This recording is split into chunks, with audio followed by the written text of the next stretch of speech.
In this video, I want to talk about how to use an emotions wheel, especially at home in our family relationships. So one of the first points that is really important is to get a good wheel. When it comes to emotions wheels, there's a lot of options out there, but just make sure that you understand the basic arrangement. You don't have to understand all the ins and outs of how it works, but it needs to have a good logical arrangement, decent design. And you need to be able to find emotions on it fairly quickly, let's say in less than 10 seconds. You should be able to lock in on what is the emotion or the feeling that you're trying to put into words. And so that could be a different kind of wheel depending on where you are and where your family is in terms of just working on learning the whole language of emotions. So I'll give you an example. When you're in the very early stages of learning about emotions, a very limited wheel like this one, with the 8 basic emotions on it, just 8 basic emotions can really help to establish where do we go to get the basic orientation or the compass of what we're talking about.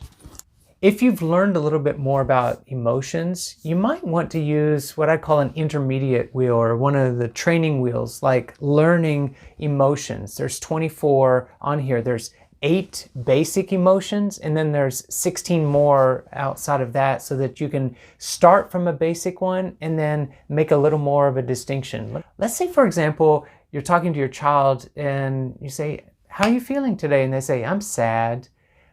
Well, that can be useful information, but how about going a step further and saying, "Oh, really? Are you more unhappy, or do you feel hurt?"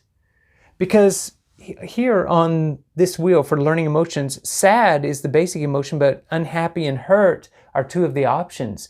And just asking that question in a supportive way with a child can actually help them to express whether they're nursing some sort of a hurt that someone did to them, or they just took something a certain way and they're feeling pain, or whether it's a general sort of unhappiness that just maybe will pass even within just a few minutes.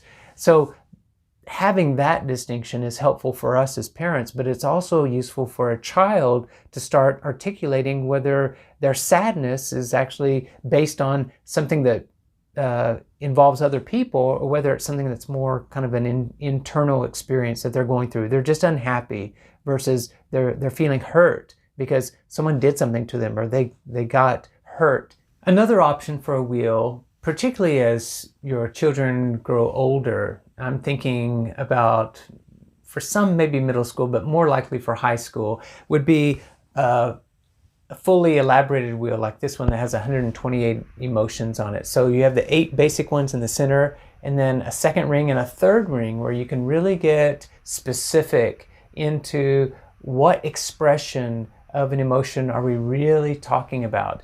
I know my younger son right now is a junior in high school, and he's learning a lot of words for the SAT. And so they're learning to language at a fairly high level. Knowing how to express our emotions and learning new words and nuances is a very important life skill. As a family, you might be at a stage where you can actually use a more in-depth feelings wheel like this. And particularly with adult children, young adult children who've gone off to college, or maybe you have the holidays and you have a family gathering coming together. How do we talk about feelings and emotions at a more adult level? So this is a great tool that we can use to get there. Let me give you a quick example from this wheel how that might look. You notice that someone is showing expression of being angry, or there's some heat. Their temper is rising. And there's different places that we can go with that. We can just ask, "Hey, I noticed that you seem kind of upset. Well, tell me more," or "What's going on inside? What are you feeling?" And as people say, "I don't know, the more that we talk about this, I'm just upset.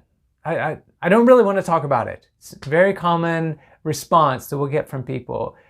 And you have to decide whether it's worth probing further or not. But if you are supportive, one of the things that you could do thinking about anger is, well, we have at least 6 different places that we could go at the next level of anger. It so happens that on this wheel, on the second ring within anger, one of the options is upset.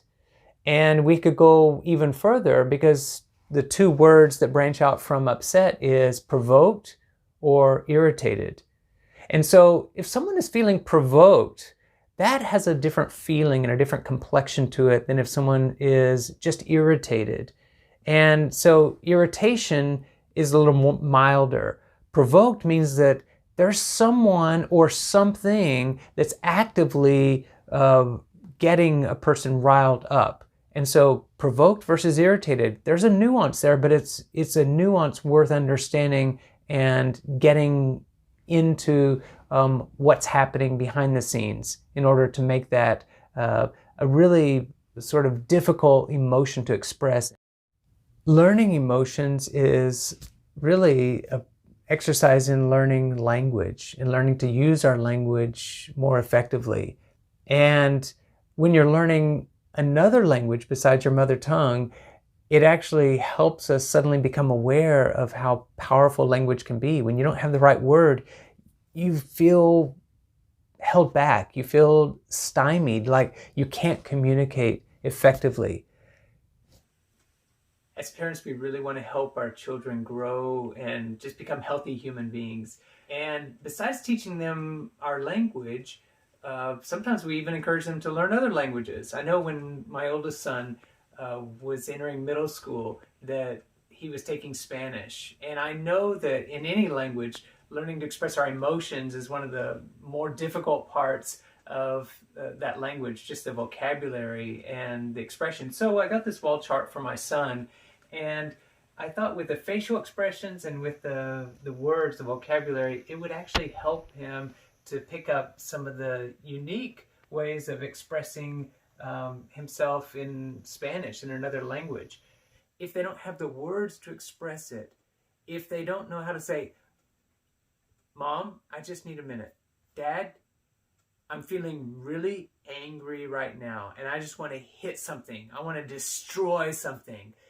If you can help them to verbally process, it's so much more useful than letting them be run by their feelings or their emotions. If you stop and think about it, our children are growing human beings, and often they are learning language as well as learning to tune into their emotions. That's awareness, and also learning to express their emotions or not to express, to control their emotions. And those are important skills to learn as we grow in life.